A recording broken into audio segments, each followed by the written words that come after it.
God makes a way, and God's timing is not our timing. At the right opportune moment, things get to be revealed as they are. And when God has called you, it doesn't matter who is resisting that.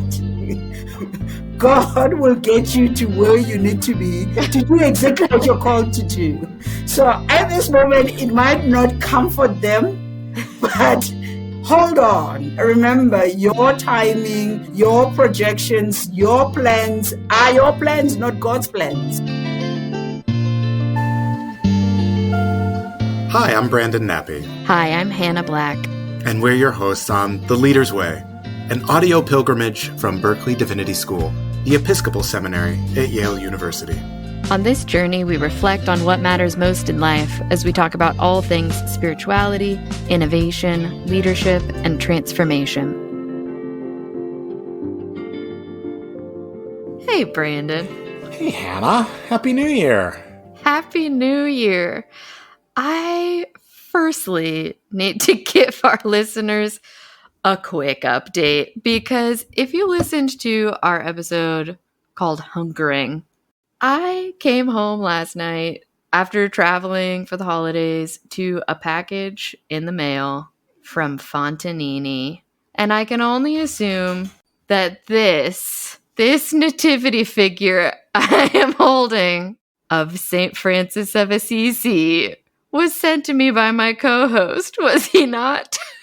Well, it was indeed. And if you've never been to the Fontanini website, buckle your seatbelt. Because you might have thought that there were only a few characters at that very first Christmas in the stable. Get ready to stretch your imagination. You would be shocked because not only was the whole village there, several Italian villages were there. Including time travelers, such as St. Francis. I knew about the stigmata, but I didn't know about the time travel. Well, I mean, there's so many levels here. You know, I have this vision. It's 20 years from now. You know, you're tenured at some very prestigious university teaching theology. Exciting students about Gregory of Nyssa. I am on the beach somewhere, by the way, in Aruba. Are you retired at this point? Or have you just decided you're done? No, I'm seeing people in spiritual direction from the beach. Oh, okay. See, okay, right? That kind of a beach. Yeah. A spiritual direction beach. And I thought you could think of me and my Italian heritage.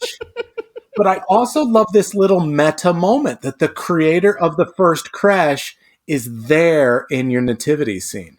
I have to say, I learned that from you. I didn't realize until, well, he did come with a story, by the way. And the story includes the story of the first nativity scene. Wild. And really, the true reason here is this tees up an opportunity at a cocktail party, an Advent cocktail party, for you to geek out all about theology and Francis and Jesus and really focus on the true meaning of Christmas. Like I need an excuse. Right. Oh my gosh. So Merry Christmas, Happy Epiphany, Happy New Year. Thank you very much. This will adorn my nativity situation for years to come. It's hard to call it a nativity set at this point. It's a nativity situation. Situation. Oh, I like that. So any exciting news from the Nappy household? Yes, my eldest landed in Florence, Italy, and has begun her semester. 3 exciting moments. 1, she cooked her very first meal on her own, pasta fagioli. Oh my goodness. No, pasta and bean soup. So I'm so proud of her. She ordered a guitar, a very cheap guitar, because she thought, I can't possibly live a semester without playing. Yeah. So that makes me very excited. And the 3rd is she's taking a bookbinding class, which makes me super excited because I think in a former life I was definitely a Benedictine and in the bindery of the monastery. And in her very first class, she made a book. And so things are very exciting. Oh my goodness. Just off living the dream. living the dream. My younger daughter got a job babysitting, her very first job. So income is rolling in on the, with one daughter, and a whole lot of income is leaving us with the other. Oh my goodness. 'Tis education. Indeed. Well, it's no coincidence that we're sort of laughing and being so joyous in anticipation of the Bishop Vicentia episode, right? Because, joy is sort of the primary vibe that I feel when I'm around Bishop Vinny. Yeah, totally. How were you first connected with Bishop Vinny? So I love telling this story. Oh, I'm glad I asked. And it's a simple one, but it's near and dear to my heart. So in my very first months at Berkeley Divinity School at Yale, and part of my work is to design lifelong learning opportunities for lay leaders and clergy to help them develop the skills that they'll need to be transformative and hopeful and infectiously joyous leaders in the church. And so I was calling various leaders from around the world to invite them to participate in the program. And Bishop Vinny emailed me, though she lives half a world away in Lesotho, in Southern Africa. She got back to me within seconds. Oh. With great support and willingness to visit Berkeley and participate in the program and give a workshop on leadership. And then, of course, when I was around her, I was just so touched by her humility, her joy. But just to make herself so available, so speedily to me in my new ministry, it was just, I was so thankful for it. I don't know if I told you, when she was here in the fall, one of our alumni told her that the thing to do in Connecticut is to go apple picking. And then she asked me, how do I do that? Not knowing that I already had plans to go apple picking that very Saturday. So Bishop Vinny accompanied the young adult Episcopalians of New Haven to Bishop's Orchards. And she was all about it. She was like, get me something that says Bishop Orchards. I need to wear this. This is amazing. It was so much fun. That is extraordinary. It is the little things in life, like taking a bishop to Bishop's Orchards. That's... Yeah. And she was there at precisely the right time of year when you had a trip planned, like providential. Yeah, good times. So could you tell us a little bit more about Bishop Vinny?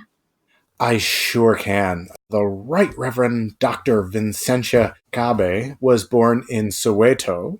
Now, she's the bishop in Lesotho. For some folks who might not be tracking, Lesotho is a landlocked mountainous kingdom completely surrounded by South Africa. And so she began her theology training at the College of the Transfiguration, earned a PhD in Practical Theology, and focused her research on alcoholism among clergy, which is super interesting. After becoming ordained, she served in parishes around the Diocese of Johannesburg. She became the first woman and youngest ever rector and principal of the College of the Transformation. In 2021, she was elected Bishop of Lesotho, becoming the third woman bishop in Southern Africa and the sixth on the African continent. So first in her post and still carrying a lot of first energy. I'm so thankful that she carries that mantle. She was invited in 2023 by Archbishop Justin Welby to preach at the opening service of the Lambeth Conference. And this is where many of us first heard her preach and became aware of her leadership and ministry. Incredible educator, pastor, teacher, pioneer in women's leadership. And when I was speaking to her that very first time, she told me that against the recommendation of a lot of her team there in Lesotho, she decided to go grocery shopping for herself. And people told her, you have more important work to do. It might not always be safe as bishop to do your own grocery shopping. And she insisted. She said, I have to be with my people. Wow. And so she's the kind of humble, trusting, brave community leader that I'm so thankful that we have in the Anglican Communion. Wow. Well, and two more things. One, she holds the position that Desmond Tutu held, which I think that contextualizes it a lot for me. The other thing is I've kind of heard through the grapevine that the 6 African women bishops have gotten together at times, or maybe they were planning a get together, which I think is very cool. What a display of, camaraderie. Siblinghood in the body of Christ. I would love to be a fly on the wall for that prayer and conversation, right? Oh, well, I'm excited for this conversation. I hope all our listeners enjoy. Well, it's so good to have you here, Bishop Vinny. I'm always curious when I'm speaking to bishops, but also priests and really anyone in life. I love to hear their vocation story, and I love to hear about how God revealed to them, sometimes really dramatically and sometimes painfully slowly over time, about the work that they're called to do. Can we hear a bit of your vocation story? Wow, my my vocation story is, I would say myself, an interesting one. Growing up in Soweto, we're not even in the transition from the apartheid government to the democratic government. It was just around 92. So at that time, the priests that I knew from a distance, who were in the public space, Alan Busak, Desmond Tutu, Duncan Buchanan, David Russell, so a number of them were the priests that I wouldn't have thought that coming into ministry I will get to know or work with them. And at that time, being a priest was not fashionable again. As my father said when he heard that I have a calling, and his reaction was, "So you're signing up to be poor for the rest of your life?" Right. Because that was his exposure to priesthood. But again, at that time, the Anglican Church had not yet ordained women to the priesthood. So I was sensing this call, I think, at the wrong time. Oh, wow. Where whatever could have meant being a priest was not totally acceptable. And so when I shared with maternal grandmother about this, she didn't take it well. Because one was for her immediately in her head to search our lineage and figure out who in our lineage was a priest. And in that time, she could not really locate anyone. So even if she had, then it'd be the matter of who is the woman in our family who answered this calling? None. So she kind of figured out that I should forget about this at that moment.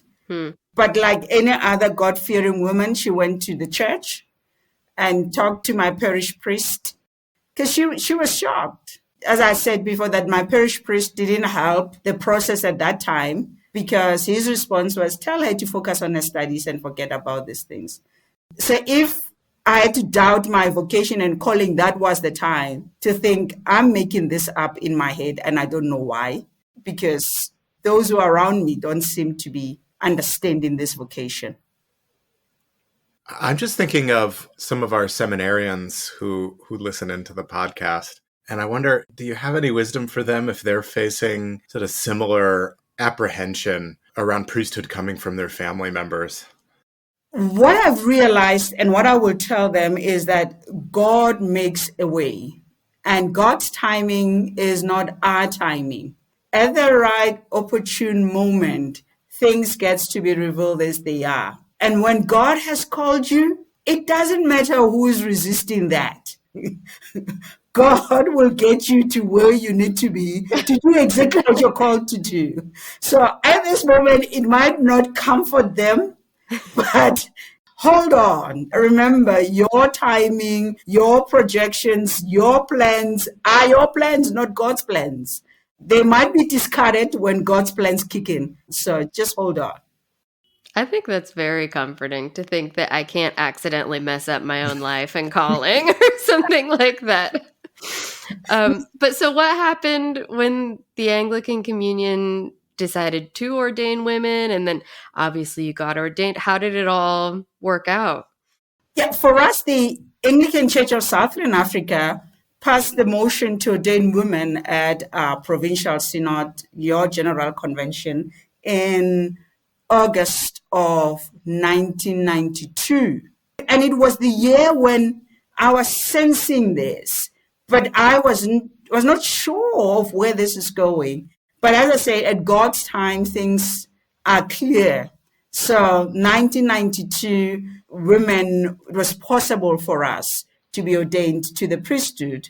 And I love that church. It went a step further, I think, amending or adding on to this, saying it's not only to the priesthood, it's to the episcopacy, which then opened doors. Because if it had just left it to ordination to priesthood, it would have taken more years to discuss whether women are to be consecrated bishops.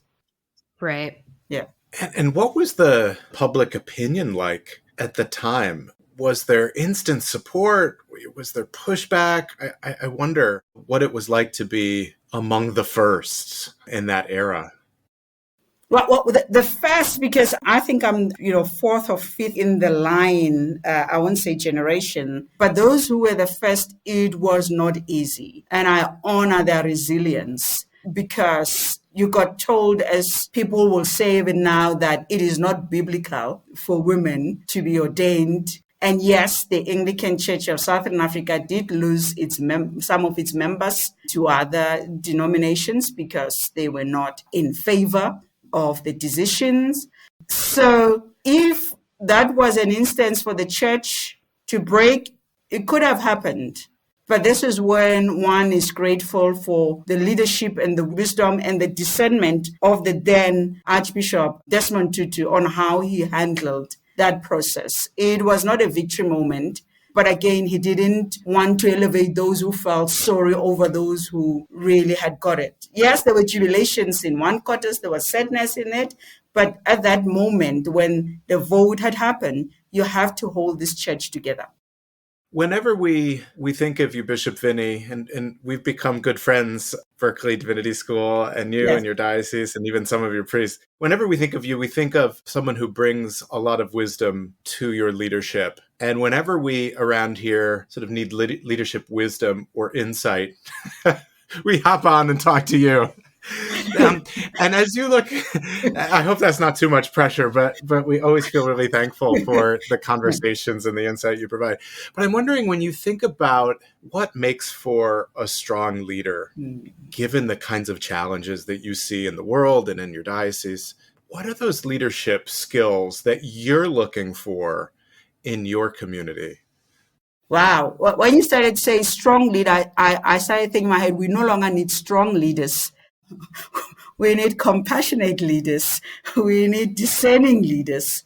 And I think this is where we're moving into, because strong really gets to be identified with power, with boss, with I'm in the front, you follow, and all this kind of things. And as we continue to explore models of leadership, and as some of us lead, you realize that leadership takes so much out of a person. But again, it takes out so much out of those that you lead because there's mutual expectation.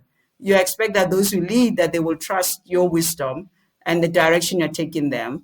And they trust you that you know exactly where you're taking us in the process. So one of the things that I have learned is, and I said in some spaces, that these positions for many of us are borrowed positions. They're not permanent.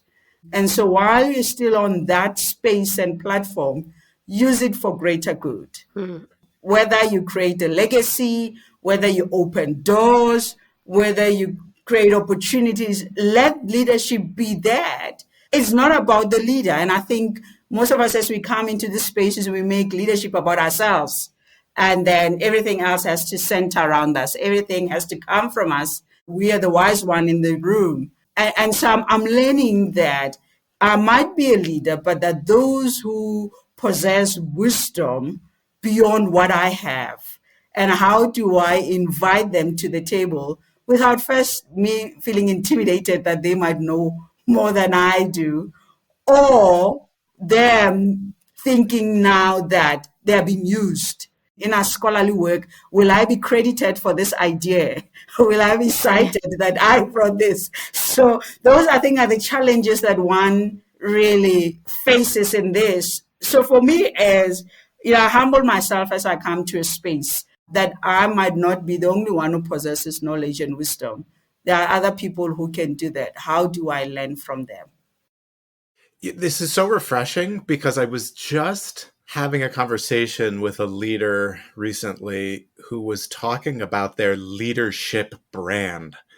And the way I understood this person's insight is that we have to really, right, we have to gain followers and build a platform. And I certainly understand the insight. Brandon, it sounds like one of your cult documentaries. Oh my gosh. And it felt that way.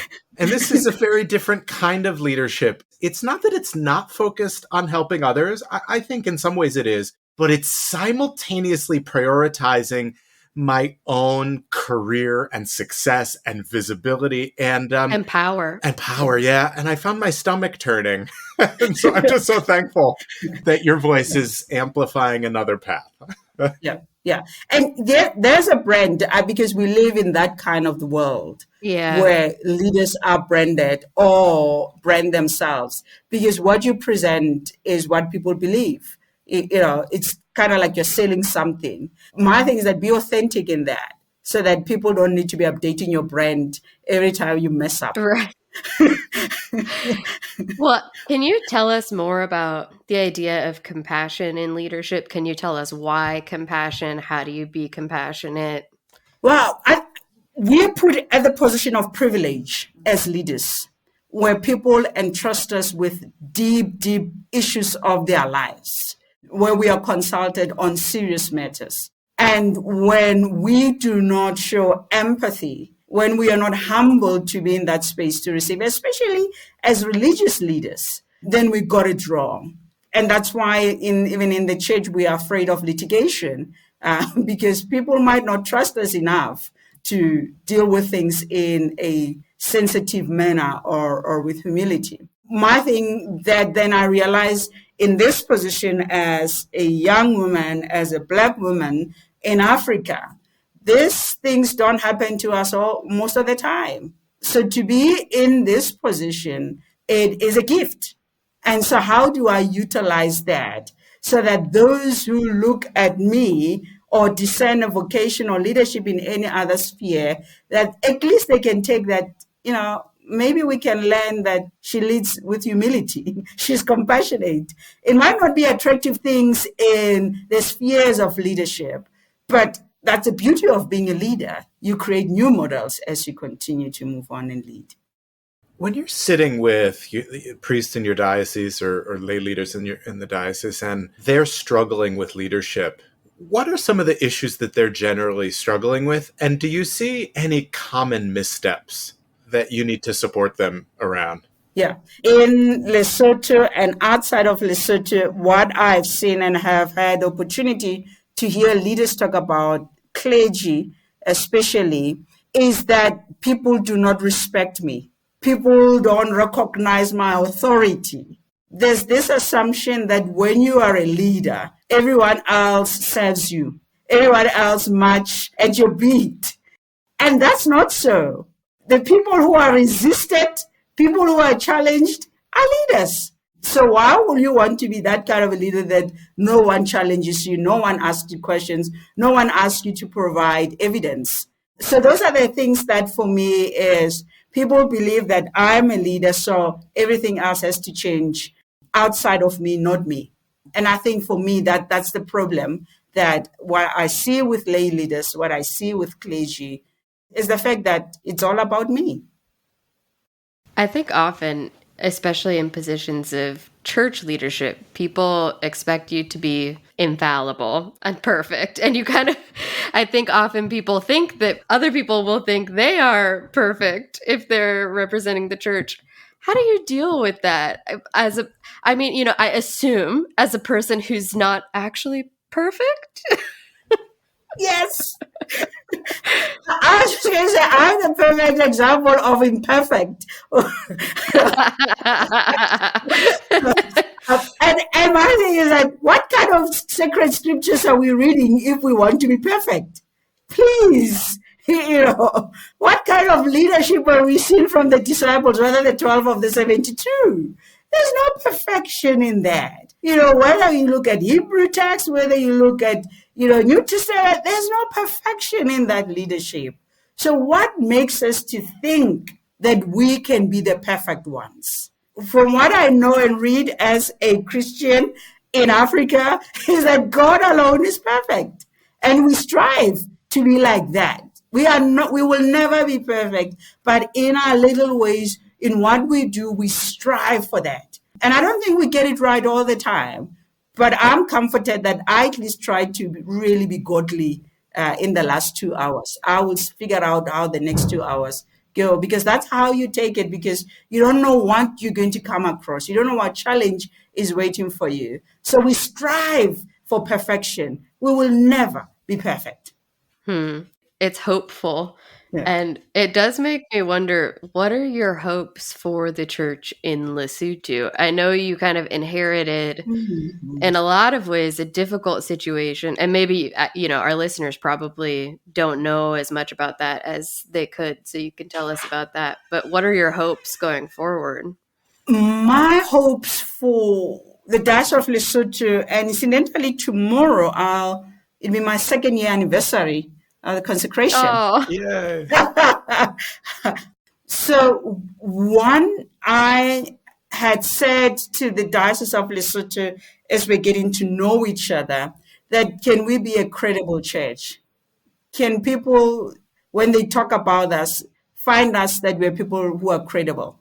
And that entails so many things into that part. 2 is when people look at the Anglican Church in Lesotho, what do they say about it? Because I want people to say, I want to be part of that church. Whatever they're doing, I want to be part of that. So our public ministry has to match our private prayers as people in Lesotho. And another thing that I said we need to bring it to the fore, and I heard it somewhere, that the church that does not care for its young people, it's a dead church. And that has troubled me for a long time. That if we're a church that does not value and really incorporate our young people and children in ministry, then we have no future. So it's to make sure that we're bringing the young people into the life of the church. I believe they're not the church of tomorrow, they're the church of today, because they're active participants in it. But thirdly, the Diocese of Lesotho is the whole kingdom of Lesotho. So we are a national church of some sort here. So what we say or what we do plays into the public sphere and public platform.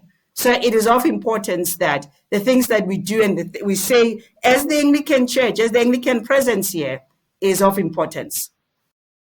What's occurring to me, Bishop Vinny, is that not only were you the first woman bishop to be in leadership there, but you're not from Lesotho, right? A lot of the leaders that we train, seminarians who will become priests and eventually some of them even become bishops, they're called to serve in places that they're not from. And so I'm just wondering about that dynamic. What was that like for you? And what encouragement do you have to people who are serving in places that they're not from?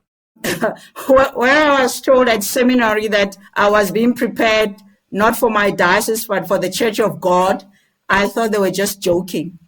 I didn't take it serious. Because for me, the Church of God was Johannesburg, where I'm born and bred.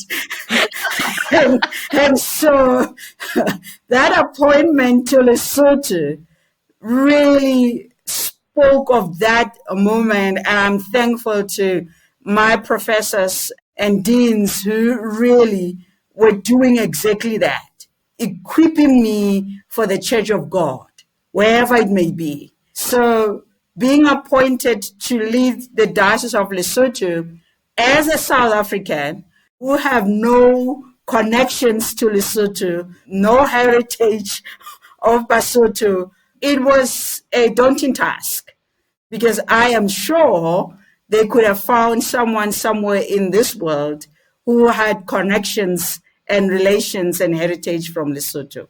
So I really think some of our listeners will be familiar and some won't. Can you talk about the relationship between Lesotho and South Africa just a little bit to give context? Ooh, Lesotho is, as I call it, in the heart of South Africa.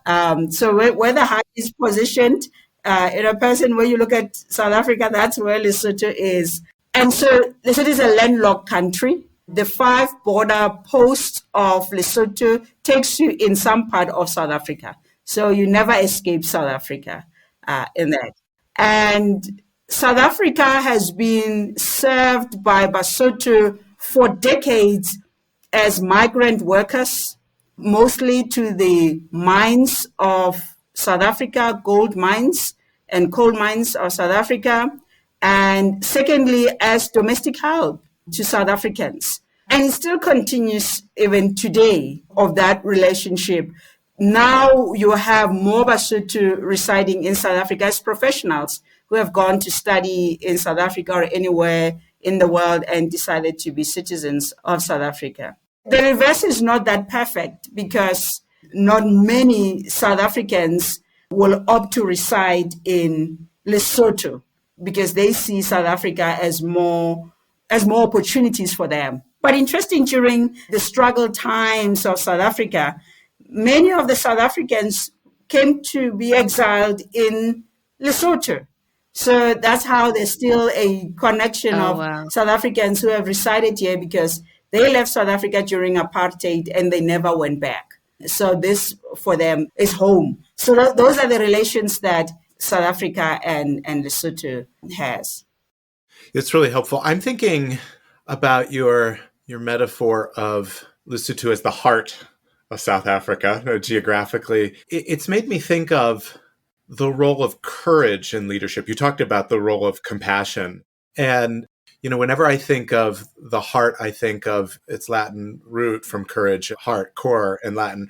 And I'm just thinking of what's the role for you of courage in leadership? Because the needs of our world are so great, so urgent. And to be a leader takes immense amounts of bravery at this moment. And I'm wondering if you could maybe just reflect a little on those moments when we've had to be really bold, or you've had to be really bold in leadership. Wow. As I've said and will continue to say, that leadership is not a popularity contest. If you want to be loved, please do not lead. It's something else. And it's not only now in this office of bishop that one had to take tough and courageous decisions, as other people will see. It is from a parish level that one has to be authentic to oneself, that you know what is right and what is wrong. And there will be people who, in their own space, believe that they have power and they're untouchable. But when they do those kind of things in a public space or in a communal space where they make other people not to be feel wanted, to be welcomed, to even be heard, a decision has to be taken by a leader. So it has been one of those things that one might be fearful of what will happen as a seminary dean when you have to suspend students who are causing havoc in the life of the community.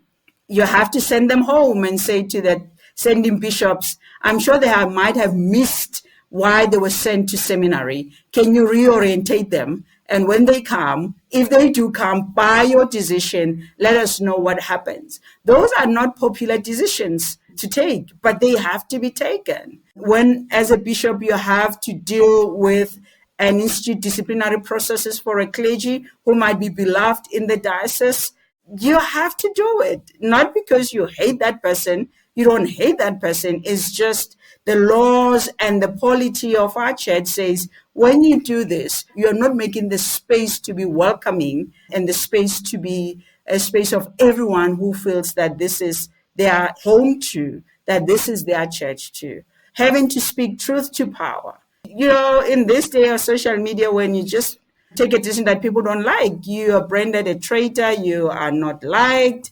In my context, you might be told you need to go back home. So if we are not courageous to make these steps, then we're going to lead in a chaotic space, and I'm not sure what joy we're going to gain from that. As you're facing potential opposition or real opposition, what keeps you grounded and centered? Oh, God. That I can sleep at night. We take the things for granted. I can get to bed and sleep and wake up when the alarm goes. That's comforting. To have friends and spiritual companions who know your heart, who you talk to, they give you advice, and you might not like them, what they're telling you to do, but you know they have your best interest at heart. And to have a family that is proud of me, whatever mistakes that I do or not do, that helps. That, the masses might not, be happy with me at this moment, but I know that people who adore me in my life, and that those are comfort, and that God is in the plan, as crazy as it might sound. And look, God knows exactly what's going on. Am I making this up, or did you talk to us before about praying at the gym? I do. You didn't make it up. I'm sure I told you. Tell us about this. Because my day can go crazy. So I try to control it by making sure that I'm at the gym at 5 a.m. for an hour and a half. Whoa. Because that is the only time that I think I can be in my space, in my head, and let someone else let someone else tell me what to do. As I said to my gym instructor, you're the one who can tell me what to do without me really barking back at you. But I think the first 30 minutes, whatever treadmill or bike, it's a prayer time for me, because it's not just praying for the day. It's just to run through what happened yesterday, what I'm preparing for. And I find it is the most valuable time in that space. When you have your headphones on or earbuds, no one bothers you. So, yes. So for me, it's the most sacred space that I get to be with God. So are you praying with words? Are you praying? How do you structure that? Is it structured? It can be structured at times, because then you take up your phone and you start doing notes because you just realize this is important. This prayer has just revealed something. It is listening to chants, that prayerful mode that really takes you into some space, scripture, audio. And I think that's, I love that, our faith now, we have resources. You don't need to be paging through the prayer book and the Bible in the gym. You have this on audio. And so that helps one to get yourselves in that. So when I leave the gym and really make sure that I'm in the office at 8, I've done bulk of my time with God. So the other communal prayers, I don't hog that space because I've had my chance with God. That's amazing. Now I'm imagining myself trying to flip through an actual prayer book on a bike and just kind of falling over. But I do think, and this is big. I think you've inspired me to hit the gym. Yeah, put on that audio reading and chants and prayer things. Yeah. I love this. This really speaks to me, Bishop Vinny, because I've experienced something of this as well. The prayerfulness of the workout somehow. Yeah. And there's something very Benedictine about it, like the Ora et Labora work and prayer. There is a certain kind of surrender that happens for me when my body is moving. And I'm a person who likes a lot of stillness in my prayer life. And I've also found that when my body is moving, my mind gets quieter than when I'm just sitting. So this is just really powerful for me. And sometimes I feel, I'll admit, a slight amount of guilt. Like, this being on a treadmill, it doesn't look like prayer in a traditional way, but there's so many ways to pray, right? Yes. Yeah, people do prayer walks. You can do treadmill prayer too. So, yeah. True. There's something else that you said that I just want to, lift up and celebrate, even if just so it sinks deeper into my heart. But I can remember going through a really, really difficult leadership period. And it was absolutely essential for me to have a small group of people who knew my heart, to use your language. Yes. I don't know that I've ever used that language quite particularly, but that's what I needed. Someone who, despite what all the crowd was saying and all of the unpopularity, someone who could see my goodness and remind me of it. Because in those moments when you have to do something unpopular, at least I felt like such a horrible person. And so thank you for lifting that up. I mean, I'm going to take that with me for years and years to come. Yeah. It helps. And I think that's why you have to keep people around you who can be honest with you, and who, when you have forgotten, they remind you of that goodness, because we do forget that we do embody some goodness. So, yeah. So Brandon and I the other day were saying that we tend to go through life like golden retriever dogs. Like we're just happy, we're friendly. And in my mind, I think that's how I was taught to think of Jesus and how I was taught to think of my vocation as a Christian is being friendly, being happy. I mean, I think like I identify with the spiritual gift of encouragement in a very real way. But then also, I'm conscious that Jesus was flipping tables. Everywhere he went, people were immediately his enemy. I don't know if I would actually describe Jesus as golden retriever-like at all. So I guess the question is like, what kind of Jesus is this that we are serving and trying to be like? I mean, it's a Jesus who is allowed to make unpopular and correct decisions, but how are we supposed to imagine Jesus? It's a big question for you. Jesus took his mission seriously when he was sent to this world to embody the humanity of us.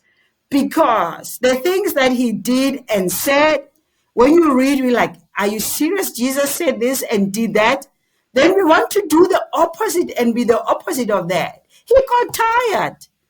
And I'm sure like all of us, when he got tired, he was moody.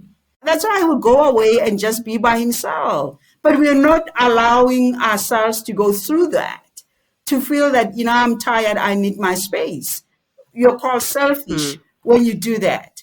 He rebuked his disciples when they said things that sounded not so right. And I said that sounds stupid, but I think that's very judgmental. And so when we get to do that, people, frown at us. Oh, you think you're better than I. When he said to that group, that crowd, if none of you has sinned, be the first to cast the stone. You said that to people, oh, you're the perfect one. But he was in trouble there because the stone could have gone his direction and not to the woman. And I think that's where we find that Jesus, who at moments got tired, he cried, he had fun with his disciples. We want to limit ourselves of that. And I'm not sure why, when the divine could be those things that we read about. So human. Yeah, we're allowed to be human if Jesus is human. Yes. And I think we are missing out on some of the important things of life and Christianity that is both of community and individuals. We have time to be together. We have time to be on our own. We have time to contemplate. We have time to, we have those opposites that happen. And I think we should embrace that. There are times where, I wish that there could be a version of a book where Jesus and Paul are in conversation. They will be butting heads. Oh, gosh. That would, if that gets turned to a movie, I want to watch it.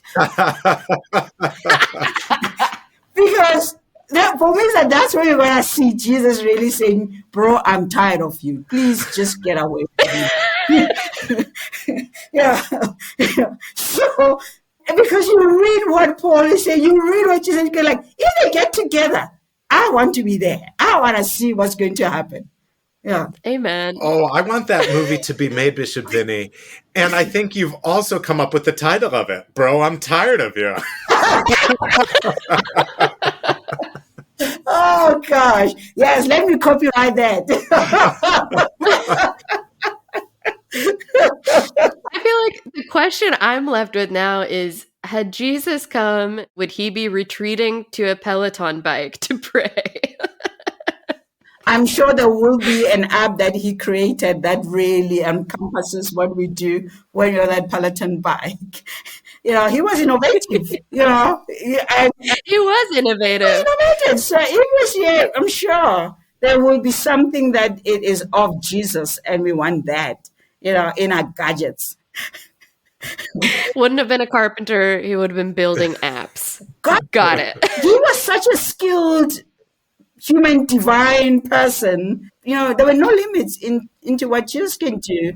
And I think that what I take is there are no limits to what we can do. We just limit ourselves because we are fearful.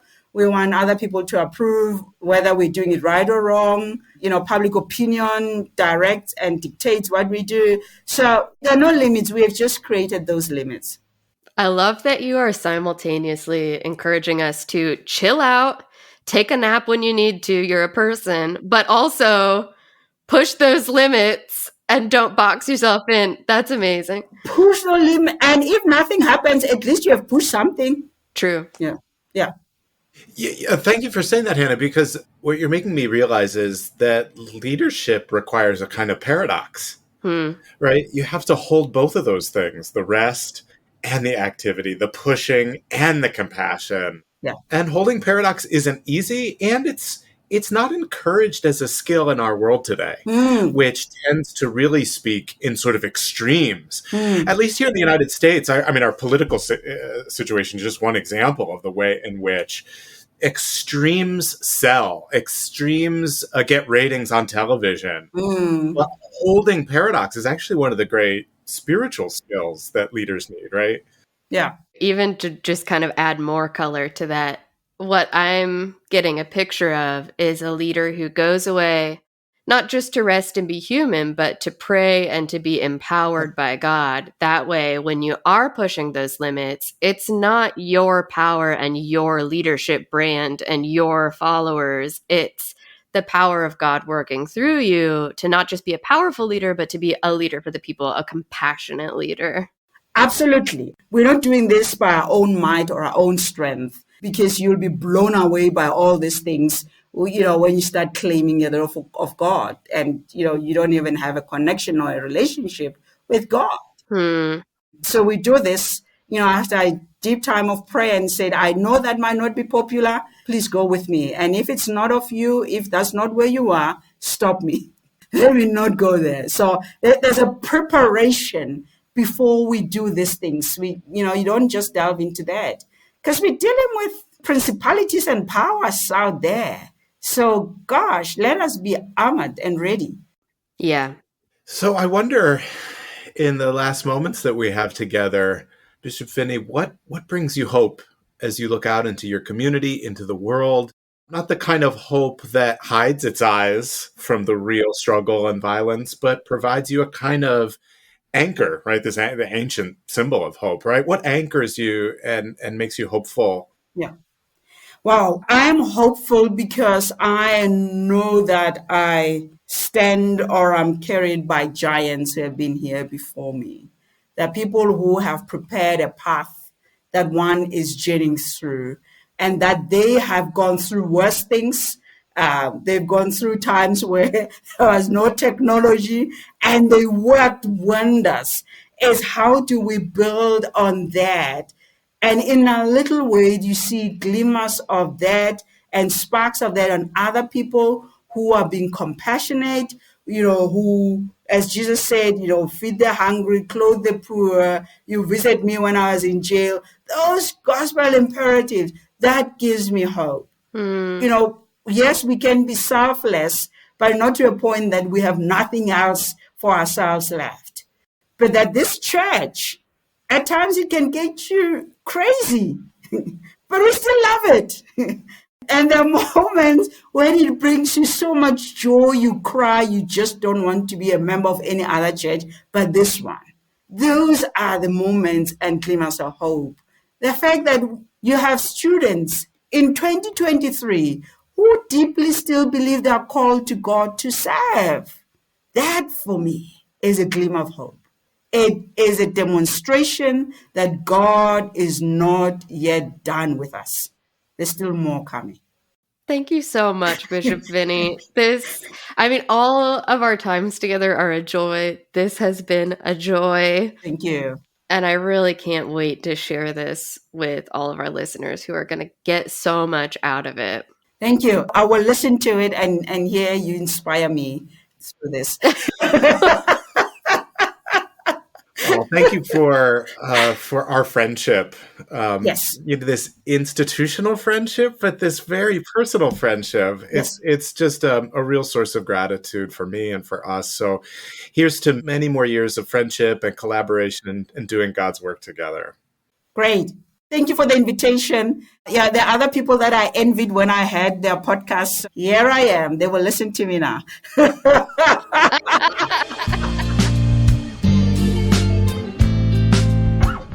Thank Thank you for listening to The Leader's Way. We hope you were encouraged and inspired. To learn more about this episode, visit our website at berkeleydivinity.yale.edu/podcast. Rate and review us and follow the podcast to make sure you never miss an episode. Follow Berkeley at Yale on Instagram for quotes from the podcast and more. Until next time. The Lord be with you.